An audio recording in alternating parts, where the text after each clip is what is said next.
radical back to the psycho boy, psycho killer. How did they catch him? This is real easy. So the car. So it was the doorbell cam. You know, there ain't no cars running there that time of night. Then a young woman, night manager at the gas station, went through her surveillance, went through it. Oh, there's the car. Looks just like the other car. She put it on Instagram. And so the FBI comes out, because of that. We know the make and the model of the car. There's 2,200 of them in the United States.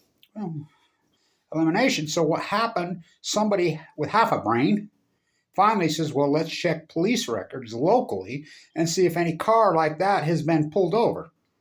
Oh, bang, they got it. He had been pulled over in August for a seatbelt violation. So they're like, well, there's a car, it's registered Pennsylvania plates. Let's contact the Pennsylvania office and have them go over to the house that it's registered at, his mom and dad. So I'm sure they drove by, snap a few pictures and says, real quiet like, and says, yeah, there's a car right here. They had DNA from the crime scene. There's some really disturbing stuff that was probably him being posted on a Reddit thread. This freak. So they says, let's take a chance. He was here, and then he's meet the psychological profilers. Like, yeah, he's a criminal, just PhD with a psychology background. I'm sure the FBI profile. Yeah, he fits the bill. We got to get some DNA. So where'd they get the DNA? Well, my guess, his apartment in Pullman, could have been. Just went in there, quiet like, at the university. My guess is they had somebody watching him in Pennsylvania, and he, went for a drive, went to the store, and they tracked him, or just maybe right in his driveway of his house, and somebody just walked over and got a swab off his door handle as he got out.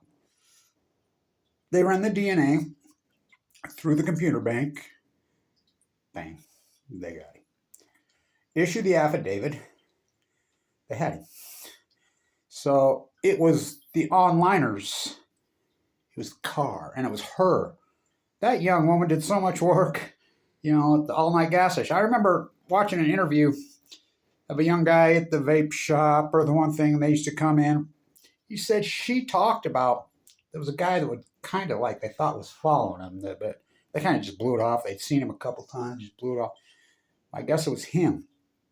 I don't think they knew him one iota. He's a sociopath. Did he do it before? Now, he graduated in 2022 in Pennsylvania, but there's that heinous murder here in Utah that matches the profile. This couple were a madman in the mountains here in Moab, just stabbed him to death, and they've never solved it. It's a freaky story. It meets that profile. Was he out here checking out graduate school? I don't know, but, it was the onliners. That doorbell cam and her video, the car, and Instagram, we got him.